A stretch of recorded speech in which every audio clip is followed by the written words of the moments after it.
Hello friends, welcome to our YouTube channel. आज का जो हमारा टॉपिक है वो है ऑब्जेक्ट एंड इनडायरेक्ट ऑब्जेक्ट। ये बहुत इंपॉर्टेंट टॉपिक है और आई थिंक हमारी अंडरस्टैंडिंग इस टॉपिक के बारे में ये है कि ऑब्जेक्ट एक मोटिव को कहते हैं और generally it comes last in the sentence. तो ये हमारी अंडरस्टैंडिंग है ऑब्जेक्ट के बारे में। पर एक अगर हमें बहुत इन डेप्थ नॉलेज चाहिए और हमें एक we have to be very good in grammar. If we are doing a very deep analysis of the grammar and we want to have a good knowledge about the grammar and we want to have a very good we want to improve our writing skills and want to have a very good writing skills, so then we must learn all of these basics. If we are doing a very deep analysis of the grammar and we want to have a good knowledge about the we must learn all of these basics things in very detail. This is what I believe and I understand. तो अभी हम object की बात करते हैं। तो object क्या होता है किसी भी सेंटेंस में। तो हम एक सेंटेंस है, इससे एनालाइज करेंगे कि ऑब्जेक्ट किसे कहते हैं।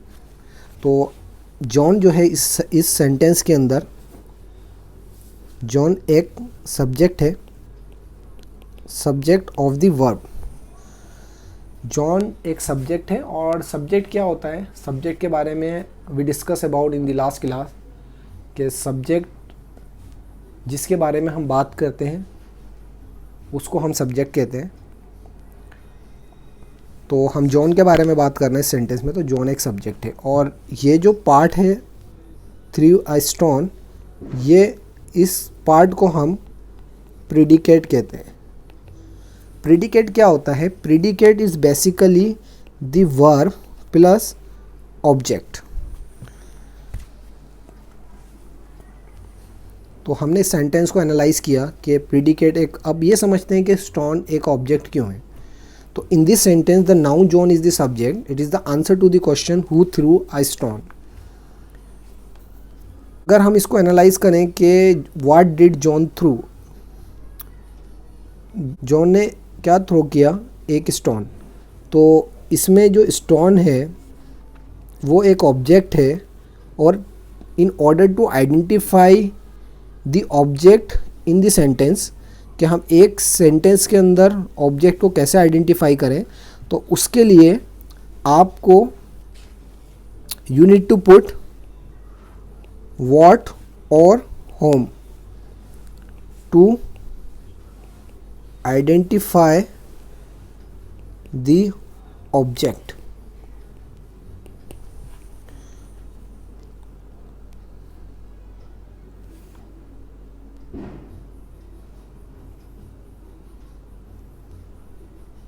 Let's analyze the second sentence. The horse kicks the boy. इसके अंदर ये जो हॉर्स है ये एक सब्जेक्ट है और ये जो पोर्शन है ये प्रेडिकेट है। हम ऑलरेडी लास्ट क्लास में इस चीज़ को डिस्कस कर चुके हैं। The noun horse is the subject, it is the answer to the question who kick the boy.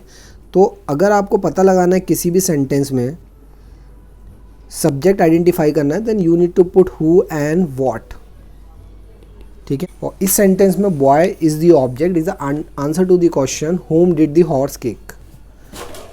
So I already discussed, in order if you want to find out the object you need to put what and whom.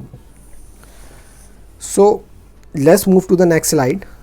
अभी बहुत important topic है और ये topic में अब हम समझते हैं डायरेक्ट एंड इनडायरेक्ट ऑब्जेक्ट किसे कहते हैं। तो अभी हमने समझ लिया है कि बहुत सिंपली कि हम किसी सेंटेंस के अंदर किस तरह से आइडेंटिफाई करें कि सब्जेक्ट क्या है, और प्रीडिकेट भी हमें अच्छी तरह समझ में आ गए हैं, और ऑब्जेक्ट कैसे आइडेंटिफाई करते हैं वी नो इट। अब हम समझते हैं कि डायरेक्ट एंड इनडायरेक्ट ऑब्जेक्ट में क्या फ़र्क है। तो एक सेंटेंस है Ram gave Hari a book. इस सेंटेंस के अंदर जो राम है वो एक सब्जेक्ट है। We are very clear about it कि सब्जेक्ट क्या होते हैं, जिसके बारे में हम बात कर रहे हैं सेंटेंस के अंदर वो सब्जेक्ट होते हैं, और subject generally comes first in a sentence. और जो बुक है वो एक ऑब्जेक्ट है और इसको अगर मुझे आइडेंटिफाई करना है, सो आई विल अगेन से हु गेव अ बुक। तो आपका आंसर क्या होगा? Ram.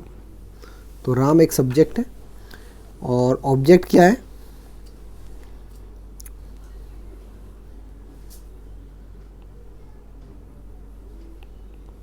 What did Ram give to Hari, तो इसका आंसर क्या होगा आपका? बुक। तो बुक ऑब्जेक्ट है, पर यहाँ पे जो हरी है वो एक इनडायरेक्ट ऑब्जेक्ट है और जो बुक है वो एक डायरेक्ट ऑब्जेक्ट है। अब ये कैसे पता लगे कि डायरेक्ट और इनडायरेक्ट ऑब्जेक्ट क्या है? तो इसके लिए बहुत इंपॉर्टेंट है कि आपको ये मालूम होना चाहिए कि जो किसी भी सेंटेंस में जो इनडायरेक्ट ऑब्जेक्ट की जो पोजीशंस होती है वो it is the position of indirect object, it is immediately after the verb and before the direct object. Verb की इमीडिएटली आफ्टर ये वर्ब है और इसके बाद जो भी आपका नाउन या प्रोनाउन होगा, नाउन ईदर और प्रोनाउन, वो आपका इनडायरेक्ट ऑब्जेक्ट होगा। और जो पोजीशन ऑफ डायरेक्ट ऑब्जेक्ट है वो लास्ट में ही होती है, डायरेक्ट ऑब्जेक्ट की पोजीशन सेंटेंस के, और इनडायरेक्ट ऑब्जेक्ट से पहले होती है। तो ये हमने डिस्कस किया डायरेक्ट इनडायरेक्ट ऑब्जेक्ट के बारे में। होप आपको ये चीज़ क्लियर होगी। और इन लेमन लैंग्वेज अगर कोई आपसे पूछता है या if someone ask you questions you that what is the direct object, so you can simply say that the direct objects और the objects generally comes at the end of the sentence, and in order to find out the direct object you need to put who and what in a sentence, and then you can find out the direct object. So there is a certain rules that you need to follow, and in order to find out the indirect objects, the position of indirect object is before the direct object and immediately after the verb. तो I think it is clear to you।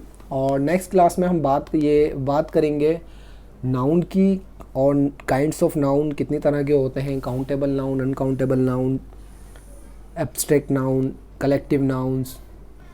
सो अगर आपको ये video पसंद आई हो तो guys please subscribe this videos and click on the like button. Thank you.